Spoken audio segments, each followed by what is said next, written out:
একটি মানুষ যিনি আকাশ থেকে মেঘের ভাঁজে উড়ে বেড়াতেন। একদিন তিনি এমন একটি জায়গায় পা রাখলেন যেখানে আর ফেরা যায় না। বলছি গৌরব তিওয়ারির কথা। আরেকটি পুরনো ভাড়া বাসার দেওয়ালে সাঁটানো ছিল একটি ফোটো প্রেম, যার ভেতরের মুখটা রাত হলে ঘুরে যেত। তাহলে বুঝতেই পারছেন আজকের এপিসোডটি কতটা স্পেশাল হতে চলেছে। ভয় পেতে চাইলে আজকের এপিসোডের শেষ পর্যন্ত থাকুন। শ্রোতা বন্ধুরা, আজকের এপিসোড 177-এ আপনাদের স্বাগত। ঘড়ির কাঁটায় ঠিক রাত 9টা বাজে। রাত 9টা মানেই অশরীরীর ভয়ের আসর। সেই আসর যেখানে আলো নেভে শহরের শেষ কোলাহলটুকুও থামে, আর শুরু হয় এমন সব ঘটনার বিবরণ যা শুনলে বুকের ভেতরে একটা ঠান্ডা স্রোত বয়ে যায়, হাতের রোম দাঁড়িয়ে যায়, আর ঘরের কোণে একটুখানি অন্ধকার থাকলে সেদিকে তাকাতে ইচ্ছে করে না। এই আসর শুধু গলার আওয়াজের নয়, এই আসর তাদের জন্য যারা বিশ্বাস করেন এই পৃথিবীতে এমন কিছু আছে যার কোনো নাম নেই, যার কোনো ছায়া নেই, কিন্তু সে আছে। তাহলে সময় নষ্ট না করে শুরু করা যাক। ঘটনা শুরুর আগে আপনাদের কাছে আমার ছোট্ট একটি অনুরোধ। যারা এখনও অশরীরী পরিবারে যুক্ত হননি তারা প্লিজ এখনই সাবস্ক্রাইব বাটন এবং পাশের বেল আইকনটি টিপে সকল নোটিফিকেশন অন করে নিন। আর যারা ইতোমধ্যে সাবস্ক্রাইব করেছেন তারা আজকের এপিসোডে লাইক বাটনে ক্লিক করুন এবং কমেন্টে লিখুন, আমি প্রস্তুত, যদি আজকের আতঙ্ক সহ্য করার সাহস রাখেন। শুরু করছি আজকের এপিসোড 177-এর প্রথম ঘটনা। আকাশের পাইলট থেকে অন্ধকারের যাত্রী। ভারতের প্যারানর্মাল ইনভেস্টিগেটর গৌরব তিওয়ারির প্রথম ভয়ঙ্কর সত্য ঘটনা। এই ঘটনাটি আমাদের পাঠিয়েছেন সুমিত ভার্মা। সুমিত উত্তরপ্রদেশের কানপুর শহরের বাসিন্দা। বয়স তার 33। পেশায় তিনি একটি বেসরকারি বিমান সংস্থায় গ্রাউন্ড অপারেশনস বিভাগে কর্মরত। গৌরব তিওয়ারির সাথে তার পরিচয় ছিল একই বিমানবন্দরে কাজ করার সুবাদে। পরবর্তীতে গৌরব যখন অশরীরী জগতে প্রবেশ করেন তখন সুমিত কাছ থেকে অনেক কিছু দেখেছেন। অসংখ্য ধন্যবাদ সুমিতকে এই ভয়ঙ্কর সত্য ঘটনা আমাদের সাথে ভাগ করে নেওয়ার জন্য। ঘটনাটি সুমিতের ভাষায় বলছি। 2012 সালের কথা। আমি তখন সবে বিমানবন্দরে চাকরি পেয়েছি, নতুন জয়েন করেছি। সেই সময় গৌরব তিওয়ারির সাথে আলাপ হয় আমার। গৌরব তখন পাইলটের প্রশিক্ষণ নিচ্ছেন। লম্বা সুঠাম চেহারা, চোখে একটা সাহসী চাউনি, যেই লোককে দেখলে মনে হয় এই মানুষ পৃথিবীর কোনো কিছুকে ভয় পায় না। গৌরব সত্যিই ভয় পেত না। পাইলট হওয়ার স্বপ্ন ছিল তার ছোটবেলা থেকে। মধ্যপ্রদেশের ইন্দোরের একটি সাধারণ মধ্যবিত্ত পরিবারের ছেলে গৌরব নিজের যোগ্যতায় পাইলট প্রশিক্ষণের সুযোগ পেয়েছিল। বাবা একজন স্কুল শিক্ষক, মা গৃহিণী। পরিবারের একমাত্র ছেলের পাইলট হওয়ার স্বপ্ন পূরণে অনেক কষ্ট করেছিলেন তারা। আমি জিজ্ঞেস করেছিলাম একবার, গৌরব, পাইলটের এই স্বপ্ন কিভাবে এলো? সে হেসে বলেছিল, ছোটবেলায় বাবার সাথে একবার বিমানবন্দরে এসেছিলাম। একটা বিমান উড়তে দেখে মনে হয়েছিল এই আকাশটা আমার, এই আকাশে আমি থাকব। সেই কথাটা মনে পড়লে এখন বুকটা ভারী হয়ে যায়। প্রশিক্ষণ শেষ হওয়ার পর গৌরব বিমান চালানো শুরু করল। ছোট বিমান, দিল্লি থেকে লখনৌ, কানপুর থেকে ভোপাল, এই রুটে প্রতিদিন আকাশে ওঠানামা। গৌরবের মুখে একটা তৃপ্তির হাসি ছিল সবসময়। সে স্বপ্ন পূরণ করেছিল। কিন্তু 2013 সালের শেষ দিকে একটা ঘটনা ঘটল। একটা ফ্লাইটে যাওয়ার সময় গৌরবের বিমানে ছোটখাটো একটা টেকনিক্যাল সমস্যা দেখা দিল। সমস্যাটা বড় কিছু ছিল না। ইনস্ট্রুমেন্ট প্যানেলের একটা গেজ কিছুক্ষণ অদ্ভুত রিডিং দিয়েছিল। অভিজ্ঞতার বলে গৌরব বিমান নিরাপদে নামিয়ে এনেছিল। পরে সব ঠিকঠাকও ছিল। কিন্তু সেই ফ্লাইটের পরে গৌরব আমাকে বলেছিল একটা কথা। বলেছিল, সুমিত, জানিস, গেজটা যখন অদ্ভুত রিডিং দিচ্ছিল মাত্র কয়েক মিনিটের জন্য, সেই সময় আমি মনে মনে ভেবেছিলাম, এখন যদি আমি মারা যাই তাহলে কি আকাশেই থাকব, মেঘের মধ্যে ভেসে, নাকি কোথাও চলে যাব? বলে নিজেই হেসেছিল। ওরে বাবা, আজ বিমানে বসে দর্শন চিন্তা শুরু করলাম। তখন হাসি ঠাট্টায় ব্যাপারটা চলে গেছিল। কিন্তু এখন বুঝি সেই মুহূর্তে গৌরবের মনে একটা বীজ পড়েছিল। মৃত্যুর পর কি হয়? আত্মা থাকে কি না? মানুষ কি পরলোকে যায়? এই প্রশ্নগুলো সেদিন থেকে তার মাথায় ঘুরতে শুরু করে। 2014 সালের মার্চে গৌরব একদিন আমাকে বলল, আমি একটা বই পড়ছি প্যারানর্মাল নিয়ে, অনেক ইন্টারেস্টিং। আমি বললাম, তুই পাইলট হয়ে ভূতের বই? গৌরব বলল, ভূতের বই না, এটা সত্যিকারের গবেষণা, বৈজ্ঞানিকভাবে ব্যাখ্যা করার চেষ্টা করেছেন লেখক। সেই বইটার নাম মনে নেই আমার, কিন্তু গৌরব বলল, বইতে এমন সব ঘটনার কথা আছে যা সাধারণ বিজ্ঞানে ব্যাখ্যা করা যায় না। ইভিপি মানে ইলেকট্রনিক ভয়েস ফেনোমেনন, যেখানে রেকর্ডিং ডিভাইসে এমন গলার আওয়াজ ধরা পড়ে যা কেউ বলেনি। ইনফ্রারেড ক্যামেরায় এমন কিছু দেখা যায় যা খালি চোখে দেখা যায় না। তাপমাত্রার অস্বাভাবিক হ্রাস বৃদ্ধি, কোনো ব্যাখ্যাতীত কারণে।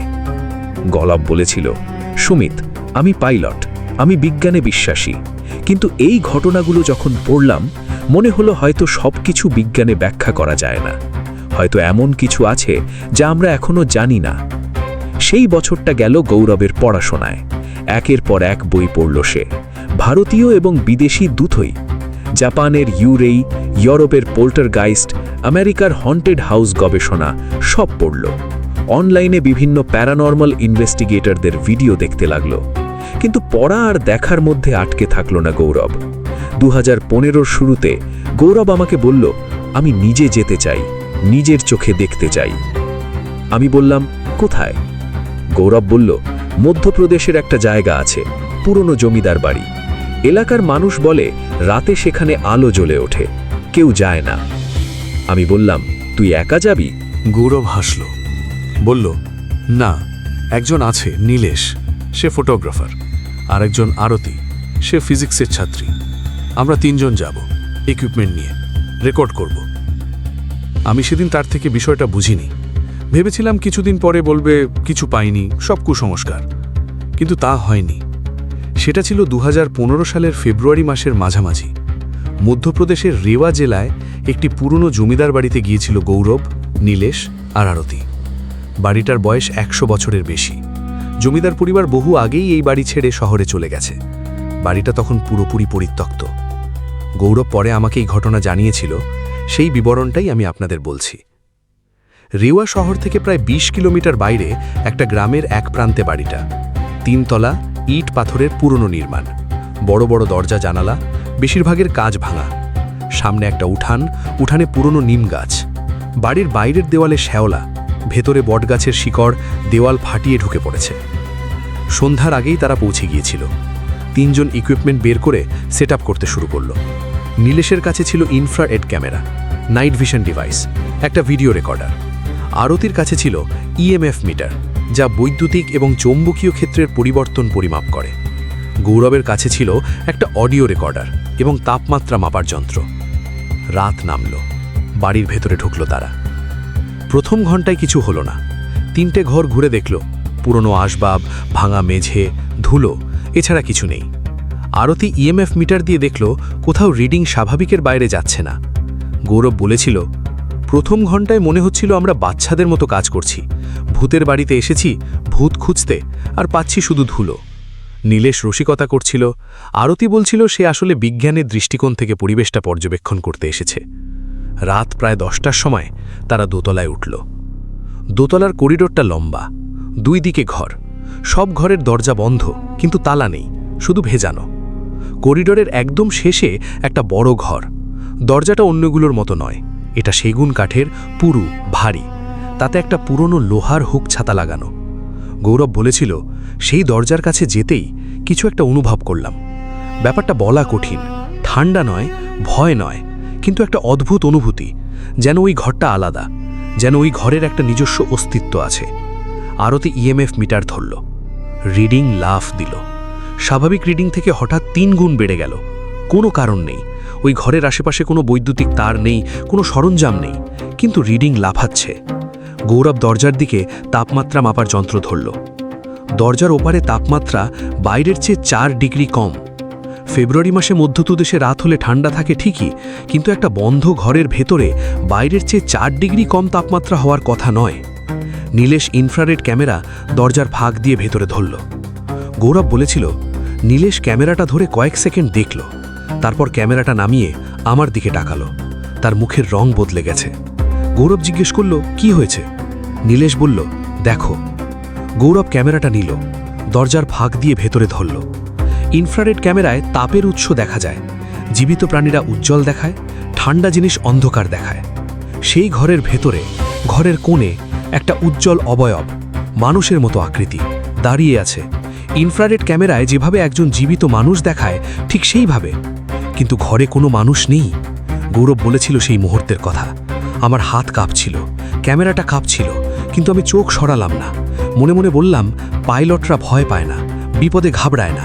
এটাও একটা পরিস্থিতি, এটাও সামালতে হবে। আরতি পেছন থেকে বলল, ইএমএফ রিডিং আরও বাড়ছে। গৌরব দরজাটা ঠেলল। হুকছাতাটা ভেতর থেকে কেউ লাগিয়ে রেখেছে কিনা জানে না, কিন্তু দরজাটা সহজেই খুলে গেল। তিনজন ভেতরে ঢুকল। ঘরটা বড়, পুরনো একটা তক্তপোষ একদিকে, একটা ভাঙা আলমারি অন্যদিকে, মেঝেতে পুরু ধুলো। কিন্তু যে কোণে অবয়বটা দেখা গিয়েছিল সেই কোণে এখন কিছু নেই, খালি। আরতি ইএমএফ মিটার ওই কোণে ধরল। রিডিং এখনও বেশি, স্বাভাবিকের প্রায় 2.5 গুণ। গৌরব অডিও রেকর্ডার চালু করল। ঘরের মাঝখানে দাঁড়িয়ে বলল, যদি কেউ থেকে থাকেন এই ঘরে, আমরা ক্ষতি করতে আসিনি, আমরা জানতে চাই, কোনো সাড়া দিতে পারলে দিন। নিস্তব্ধতা। তিনজন অপেক্ষা করল। তারপর তক্তপোষের উপর থেকে একটা শব্দ, মরমর করে একটা শব্দ, যেন কেউ তক্তপোষে বসল, কিন্তু তক্তপোষে কেউ নেই। নীলেশ ক্যামেরা ঘুরিয়ে তক্তপোষের দিকে ধরল। ইনফ্রারেড ক্যামেরায় দেখা গেল তক্তপোষের একটা জায়গায় চাপ পড়ছে, স্প্রিংয়ের মতো একটু ঢেবে গেছে, যেন কেউ বসে আছে, কিন্তু সেখানে কোনো তাপীয় অবয়ব নেই, শুধু চাপটা আছে। গৌরব বলেছিল সেই মুহূর্তের কথা। আমি পাইলট হিসেবে আকাশের সাথে কথা বলতে পারি। আকাশ নিজের ভাষায় কথা বলে, বাতাসের গতিতে, মেঘের গঠনে, বজ্রপাতের আলোয়। আমি সেই ভাষা বুঝি। এখানেও হয়তো একটা ভাষা আছে, একটা যোগাযোগের চেষ্টা আছে। গৌরব আবার বলল, যদি আপনি এখানে থাকেন তাহলে কোনো একটা চিহ্ন দিন। আলমারিটা খুলে গেল। কোনো বাতাস নেই, কেউ স্পর্শ করেনি, কিন্তু পুরনো ভারী আলমারির দরজাটা আস্তে আস্তে খুলে গেল। তিনজন স্থির হয়ে দাঁড়িয়ে রইল। আলমারির ভেতরে কিছু পুরনো কাপড়, একটা ভাঁজ করা চাদর, আর সবার নিচে একটা কাগজে মোড়ানো জিনিস। গৌরব এগিয়ে গেল, কাগজের মোড়কটা তুলল। ভেতরে একটা ছবির ফ্রেম, পুরনো, কাজ ভাঙা, সাদা কালো একটা ছবি, একজন অবসরপ্রাপ্ত মানুষের ছবি। পোশাক দেখে বোঝা যাচ্ছে সেই আমলের। ছবিটা হাতে নিতেই গৌরবের হাত ঠান্ডা হয়ে গেল, বরফের মতো ঠান্ডা। আরতি পেছন থেকে বলল, তাপমাত্রা, ঘরের তাপমাত্রা আরও কমে গেছে। গৌরব তাপমাত্রা মাপার যন্ত্র দেখল। ঘরের তাপমাত্রা এখন বাইরের চেয়ে 7 ডিগ্রি কম। তারপর যা হলো সেটা তিনজনই দেখেছে। সেই ছবির ফ্রেমে, সেই সাদা কালো ছবিতে মুখটা ঘুরল। মানে ছবির মানুষটার মুখ আগে একদিকে ছিল, এখন সরাসরি ক্যামেরার দিকে, অর্থাৎ গৌরবের দিকে ঘুরে গেছে। কাগজে ছাপানো ছবি নিজে নিজে ঘোরে না। গৌরব বলেছিল, আমার হাত থেকে ফ্রেমটা পড়ে গেল, মেঝেতে পড়ল, কাজ ভাঙা ছিলই, কিন্তু পড়ে যাবার পর দেখলাম ছবিটা আর আগের মতো নেই। মানে আগে একজনের ছবি ছিল, পড়ে যাওয়ার পরে ছবিতে আরও একটা অবয়ব, ঝাপসা, অস্পষ্ট, কিন্তু স্পষ্টতই দুটো মানুষ। আরতির হাত থেকে ইএমএফ মিটার পড়ে গেল। নীলেশের ক্যামেরা হঠাৎ বন্ধ হয়ে গেল কোনো কারণ ছাড়াই। তিনজন ছুটে বের হয়ে এলো। বাড়ির বাইরে এসে গাড়িতে উঠে বসল। কেউ কথা বলছে না, শুধু বুকের ওঠানামা। অনেকক্ষণ পরে গৌরব বলল, আমরা ঠিক জায়গায় এসেছিলাম। নীলেশ বলল, গৌরব, তুই বলছিস ঠিক জায়গায়? মানে তোর কোনো ভয় লাগেনি? গৌরব থেমে বলল, লেগেছে, ভয় লেগেছে, কিন্তু পাইলট হিসেবে একটা জিনিস শিখেছি, ভয় পেলে পালাতে নেই, বুঝতে হয়। যা ঘটেছে সেটা বোঝার চেষ্টা করতে হয়। সেই রাতের পরে গৌরব আর পেছনে তাকায়নি। পাইলটের চাকরিটা সে ছাড়েনি তখনই, কিন্তু ধীরে ধীরে প্যারানর্মাল ইনভেস্টিগেশনটা তার জীবনের কেন্দ্র হয়ে উঠতে লাগল। সে পড়াশোনা শুরু করল গভীরভাবে। ইউরোপ, আমেরিকার গবেষকদের সাথে অনলাইনে যোগাযোগ করল। ভারতের বিভিন্ন প্রান্তে অনুসন্ধান করতে গেল। একটি সংস্থা তৈরি করল, যেখানে একই রকম আগ্রহী মানুষদের একত্রিত করল। আমি জিজ্ঞেস করেছিলাম একবার, গৌরব, তুই কি আসলে বিশ্বাস করিস এসব আত্মা, প্যারানর্মাল? গৌরব বলেছিল, সুমিত, আমি পাইলট, আমি রাডারে বিশ্বাস করি, তাপমাত্রার গ্রাফে বিশ্বাস করি, ইএমএফ রিডিংয়ে বিশ্বাস করি। সেই রাতে রিডিং গিয়েছিল, তাপমাত্রা গিয়েছিল, ক্যামেরায় ধরা পড়েছিল।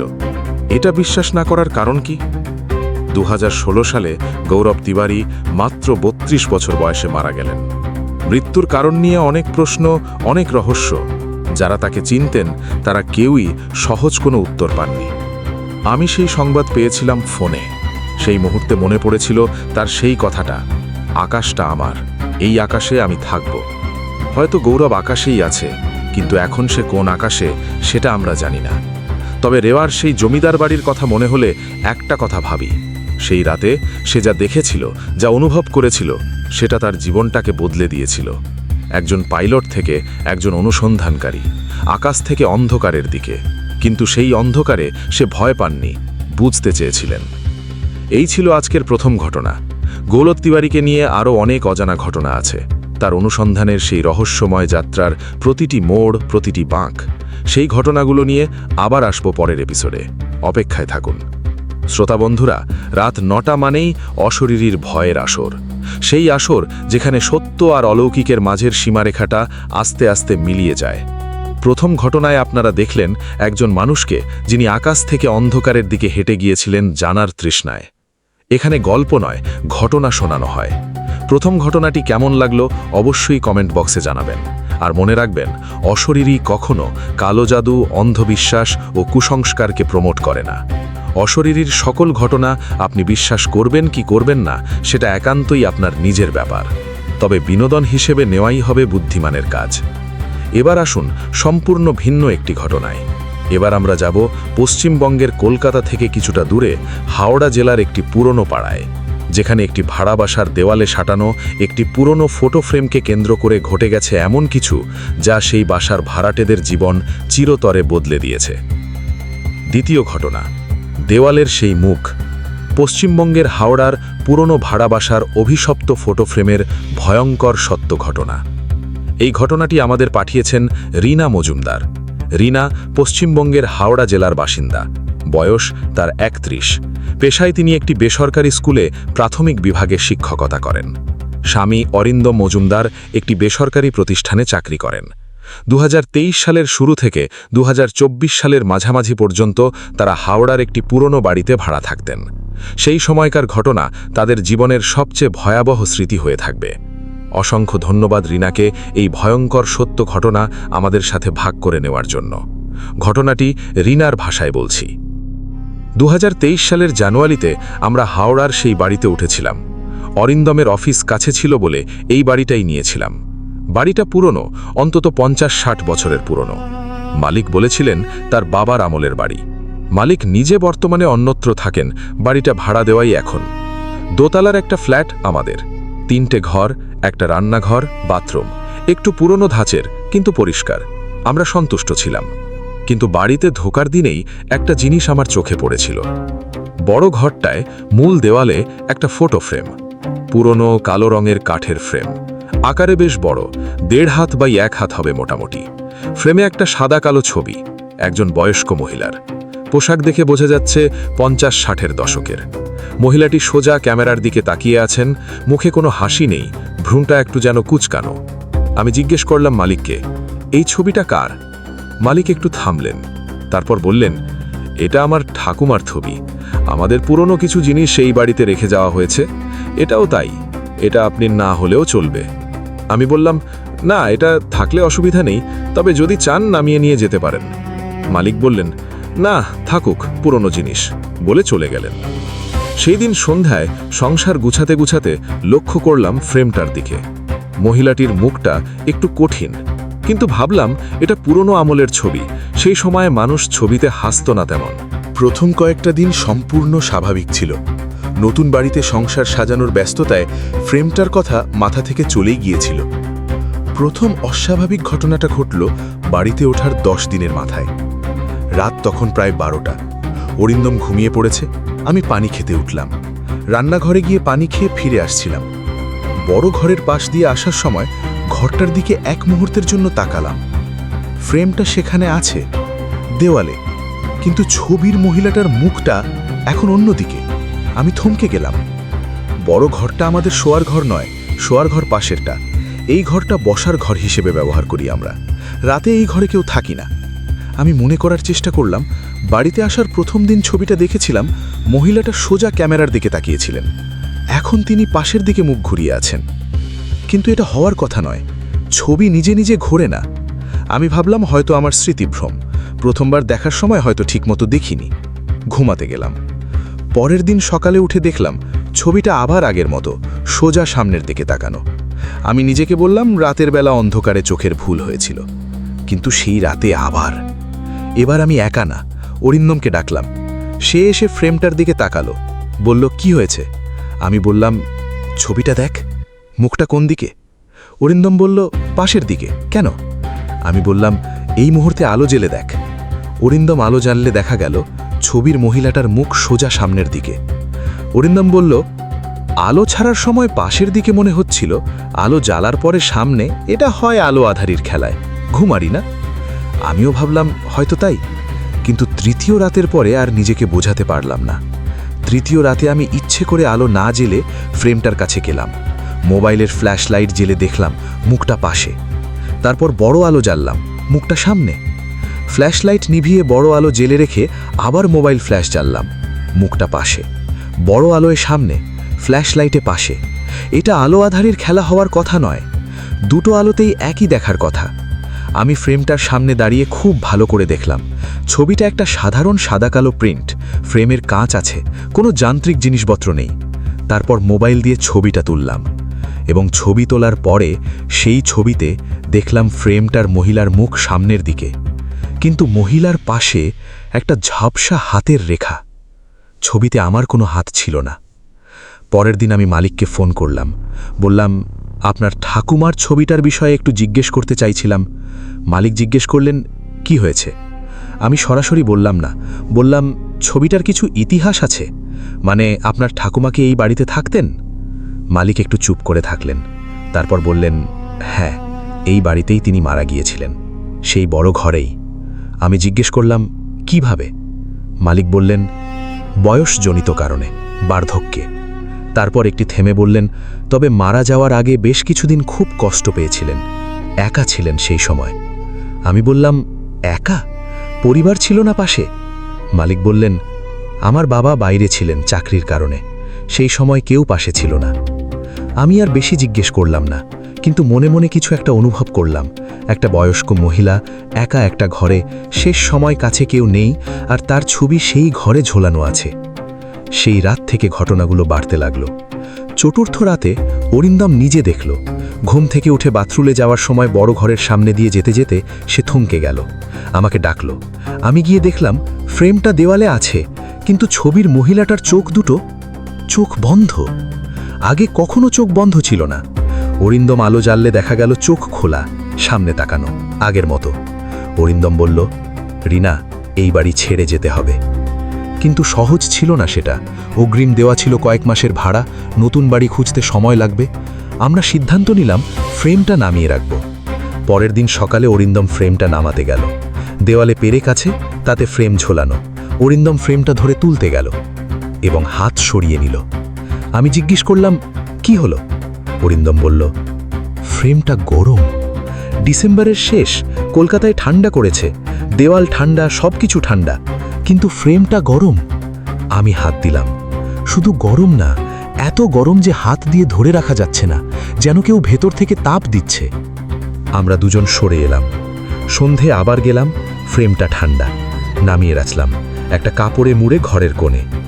সেই রাতেই বুঝলাম ফ্রেম নামালেই হয় না। রাত তখন 2টো হবে। হঠাৎ একটা শব্দে ঘুম ভাঙল। বসার ঘর থেকে শব্দ আসছে। অরিন্দম উঠল, আমিও উঠলাম। বসার ঘরে গিয়ে দেখলাম ফ্রেমটা কোণ থেকে মেঝেতে, কাপড় সরানো, আর ফ্রেমটা উল্টো হয়ে আছে। এটুকু যদি ভয়ের হতো তাহলেও সামলানো যেত, কিন্তু আমরা ফ্রেমটা সোজা করলাম, ছবিটা দেখলাম। ছবিতে মহিলাটা নেই। মানে সেই সাদা কালো ছবিটা সাদা, পুরোপুরি সাদা, যেন ছবিটা মুছে গেছে। অরিন্দম কিছু বলল না, আমিও কিছু বললাম না। পরের দিন সকালে দেখলাম ছবি আবার এসে গেছে, মহিলাটা আবার আছেন, কিন্তু এবার মুখটা একটু অন্যরকম দেখাচ্ছে। আগে মুখে কোনো ভাব ছিল না, এখন মনে হচ্ছে একটু কষ্টের ভাব আছে, যেন কাঁদতে চাইছেন। সেই দিন আমি আমার এক বন্ধুকে ফোন করলাম। সে পুরোহিতের কাছে নিয়মিত যায়, তাকে সব বললাম। সে বলল একজন পুরোহিতের কথা, তিনি এই রকম ব্যাপারে অভিজ্ঞ। পরের দিন পুরোহিত এলেন, বয়স্ক শান্তশিষ্ট মানুষ। ফ্রেমটা দেখলেন, কিছুক্ষণ চুপ করে থাকলেন। তারপর বললেন, এই ঘরে যে মারা গিয়েছেন তিনি যেতে পারেননি, আটকে আছেন। তার ছবিটা এখন তার থাকার জায়গা হয়ে গেছে। আমি বললাম, কেন যেতে পারেননি? পুরোহিত বললেন, একা মারা গিয়েছেন, কাছে কেউ ছিল না। শেষ মুহূর্তে কেউ পাশে না থাকলে অনেক সময় এই হয়। অরিন্দম জিজ্ঞেস করল, এখন কি করতে হবে? পুরোহিত বললেন, আমি কিছু পূজা করব, কিছু পাঠ করব, কিন্তু এই ছবিটা এই ঘরে থাকা উচিত নয়। আপনাদের এখানে থাকাও ঠিক হবে না বেশি দিন। পূজা হলো। পুরোহিত অনেকক্ষণ থাকলেন। যাওয়ার আগে বললেন, আপাতত ঠিক থাকবে, কিন্তু বাড়ি বদলে নিন। সেই রাতটা ঠিকঠাক গেল। পরের কয়েক রাতও আমরা নতুন বাড়ির খোঁজ শুরু করলাম। কিন্তু 3 সপ্তাহ পরে একটা ঘটনা হলো যেটা আমি ভুলতে পারবো না। সেদিন স্কুল ছিল না, রবিবার। অরিন্দম বাইরে গিয়েছিল কাজে, আমি একা বাড়িতে। দুপুরে রান্না করছিলাম। হঠাৎ বসার ঘর থেকে একটা শব্দ হলো। টেবিলে কিছু পড়ল যেন। গিয়ে দেখলাম টেবিলের ওপর একটা কাগজ। আমাদের কোনো কাগজ নয়, পুরনো হলদে হয়ে যাওয়া কাগজ। কাগজে বাংলায় কিছু লেখা, হাতের লেখা, পুরনো হরফে। আমি কাগজটা তুলে পড়লাম। লেখা, আমি ঠিকমতো যেতে পারিনি, কেউ ডাকেনি, এখনো ডাকনি, আমাকে ডাকো। আমার হাত কাঁপতে শুরু করল। পুরোহিত বলেছিলেন একা মারা গেছেন, কাছে কেউ ছিল না। সেই মানুষটা এখনো এই বাড়িতে আছেন, ছবিটার ভেতরে। আমি কাগজটা রেখে দিলাম। অরিন্দমকে ফোন করলাম, বললাম এক্ষুনি আসতে। অরিন্দম এসে কাগজটা দেখল, পুরোহিতকে ফোন করল। পুরোহিত এলেন সেই সন্ধ্যায়। কাগজটা দেখলেন, বললেন, একে শেষবারের মতো বিদায় দিতে হবে, তার পরিবারকে ডেকে শেষ কিছু পাঠ করতে হবে। মালিককে ফোন করলাম, পুরো ঘটনা বললাম। মালিক দীর্ঘক্ষণ চুপ করে থাকলেন। তারপর বললেন, আমি আসছি, আমার বাবাও আসবেন। তারা এলেন পরের দিন। মালিকের বাবার বয়স 80-র কাছাকাছি, বৃদ্ধ, কিন্তু শরীরে এখনো শক্তি আছে। পুরোহিত সবকিছু আয়োজন করলেন। সেই বড় ঘরে পূজার আয়োজন হলো। মালিকের বাবা কাঁদলেন, বললেন, মা, আমি ক্ষমা চাইছি, তোমার শেষ সময়ে পাশে থাকতে পারিনি। পূজার শেষে পুরোহিত ফ্রেমটা একটা কাপড়ে মুড়লেন, মালিককে দিলেন, বললেন, এটা নদীর জলে ভাসিয়ে দিন। মালিক ফ্রেমটা নিয়ে গেলেন। সেই রাতটা স্বাভাবিক ছিল, পরের রাতও। কিন্তু একটা ঘটনা, ফ্রেমটা চলে যাওয়ার পরের দিন সকালে যে দেওয়ালে ফ্রেমটা ছিল, সেই দেওয়ালে একটা রেখা দেখা গেল, হাতির আঙ্গুলের রেখার মতো, 5টা আঙ্গুলের দাগ, যেন কেউ দেওয়ালে হাত দিয়ে হেঁটে গেছে। দাগটা পরিষ্কার করলাম, আর কিছু হয়নি। আমরা সেই বাড়ি ছেড়েছিলাম 2024 সালের মার্চে। তার আগের কয়েক মাস আর কোনো ঘটনা হয়নি। কিন্তু একটা কথা বলবো, সেই বাড়ি ছেড়ে আসার সময় আমি শেষবারের মতো বড় ঘরটায় দাঁড়িয়েছিলাম। সেই দেওয়ালটার দিকে তাকিয়েছিলাম যেখানে ফ্রেমটা ছিল। দেওয়ালে এখন কিছু নেই, শুধু পেরেকটা আছে। আমার মনে হলো সেই মহিলাটা এখন চলে গেছেন, তাকে বিদায় দেওয়া হয়েছে। তিনি অনেক বছর এই ঘরে একা ছিলেন, ছবির ফ্রেমের ভেতরে। হয়তো চাইছিলেন কেউ তাকে দেখুক, জানুক, হয়তো সেজন্যই ঘটনাগুলো ঘটেছিল। রিনা থামল, তারপর বলল, ভাই, আমি সেই মহিলাটার উপর রাগ করি না। তিনি যা করেছিলেন ভয় দেখানোর জন্য না, নিজেকে জানান দেওয়ার জন্য। একটা মানুষ মারা গেছেন, কাছে কেউ নেই, সেটা কত কষ্টের। সেই কষ্টটা হয়তো মৃত্যুর পরেও থেকে গিয়েছিল। কিন্তু সেই ফটো ফ্রেমে ছবির মুখটা যখন ঘুরে যেত, সেটার কথা মনে পড়লে এখনো গায়ে কাটা দেয়। শ্রোতা বন্ধুরা, আজকের এপিসোড 177-এর 2টি ঘটনা এখানেই শেষ করলাম। একটি মানুষ যিনি আকাশে উড়তেন, তিনি একদিন অন্ধকারের সেই দরজায় পৌঁছেছিলেন এবং জানতে চেয়েছিলেন, বুঝতে চেয়েছিলেন। তার সেই যাত্রার গল্প শেষ হয়নি। পরের এপিসোডে আবার ফিরে আসব গৌরব তিওয়ারিকে নিয়ে, তার আরও গভীর অনুসন্ধানের ভয়ঙ্কর সব ঘটনা নিয়ে। অপেক্ষায় থাকুন। আর হাওড়ার সেই পুরনো ভাড়া বাসার ফটো ফ্রেম, যার ভেতরে একজন বয়স্ক মহিলা বছরের পর বছর একা আটকে ছিলেন, তিনি হয়তো এখন শান্তিতে আছেন, কিন্তু সেই দেওয়ালে এখনও পেরেকটা আছে। পেরেকের দাগটা আছে, আর হয়তো থেকে যাওয়া সেই আঙুলের রেখাটাও। এই দুটি ঘটনা আমাদের মনে করিয়ে দেয়, মৃত্যু মানেই বিদায় নয়। কিছু মানুষ যেতে পারেন না, কিছু কষ্ট মৃত্যুর পরেও থেকে যায়, আর কখনো কখনো সেই থেকে যাওয়া মানুষেরা চাইলে আমাদের জানান দিতে পারেন, ছবির মুখ ঘুরিয়ে, কাগজে লিখে বা শেষ রাতে দেওয়ালে হাত রেখে। যদি এরকম কোনো অভিজ্ঞতা আপনার বা আপনার পরিচিত কারোর জীবনে ঘটে থাকে, তাহলে আমাদের সাথে শেয়ার করতে পারেন। আমাদের ইমেল অশরীরীঅফিসিয়াল@gmail.com। আপনার পরিচয় সম্পূর্ণ গোপন রাখার প্রতিশ্রুতি দিচ্ছি। আজকের এপিসোড কেমন লাগলো কমেন্ট বক্সে জানাতে ভুলবেন না। লাইক দিন, আপনার প্রিয়জনের সাথে শেয়ার করুন। যারা এখনও সাবস্ক্রাইব করেননি, প্লিজ এখনই সাবস্ক্রাইব করুন এবং বেল আইকন অন করুন, যেন পরের এপিসোড প্রকাশ হওয়ার সাথে সাথে নোটিফিকেশন পান। গৌরব তিওয়ারিকে বিয়ে পরবর্তী পর্বে এমন কিছু আসছে যা শুনলে আপনি আর রাতে একা ঘরে থাকতে চাইবেন না। মনে রাখবেন, রাত 9টা মানেই অশরীরীর ভয়ের আসর। এই আসর থেকে বেরোবার পথ নেই, কারণ ভয় যতক্ষণ আছে, অশরীরী ততক্ষণ আছে। অন্ধকার যতক্ষণ থাকবে, এই আসর চলতে থাকবে। আগামী নতুন এপিসোডে সম্পূর্ণ নতুন ভয়ঙ্কর সত্য ঘটনা নিয়ে হাজির হব। সে পর্যন্ত ভালো থাকুন, সুস্থ থাকুন, সুন্দর থাকুন, নিরাপদে থাকুন। পুরনো বাড়িতে দেওয়ালে কোনো ফটো ফ্রেম দেখলে ভালো করে দেখুন ছবির মুখটা কোন দিকে, আর পরের বার যদি দেখেন অন্যদিকে ঘুরে গেছে, জানবেন কেউ আপনাকে দেখছে। শুভরাত্রি।